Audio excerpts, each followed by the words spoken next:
नमस्कार कृषी बांधवांनो आणि भगिनींनो, मी संतोष लहाने ऑफिशियल या आपल्या यूट्यूब चॅनलमध्ये आपल्या सगळ्यांचं स्वागत आहे। हा व्हिडिओ बनवण्याच्या पाठीमागचं कारण म्हणजे 4-5 दिवसापासून अकोला विद्यापीठातून अनेक विद्यार्थ्यांचे कॉल येत आहेत की सर तुम्ही विद्यापीठ भरतीसाठी तर प्रयत्न करत आहातच, हे तर चांगलीच गोष्ट आहे, परंतु विद्यापीठ भरतीमध्ये जे SRA हे नावाचं पद आहे, सिनियर रिसर्च असिस्टंट म्हणजेच वरिष्ठ संशोधन सहाय्यक, हे पद सरळ सेवेमार्फत भरण्यात यावं। परंतु हे पद सरळ सेवेमार्फत न भरता कुठंतरी हे पद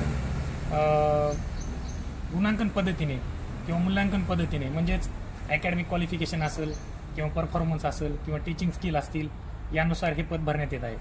मग एक प्रकारे याची किमान शैक्षणिक पात्रता म्हणलं तर पदव्युत्तर पदवी आहे, मग त्या मुलावर अन्याय होणार नाही का? 2017 साली वसंतराव नाईक मराठवाडा कृषी विद्यापीठाने हेच पद सरळ सेवामार्फत भरले गेले होते, मग त्या विद्यापीठाला जमते तर तुम्हाला का जमत नाही?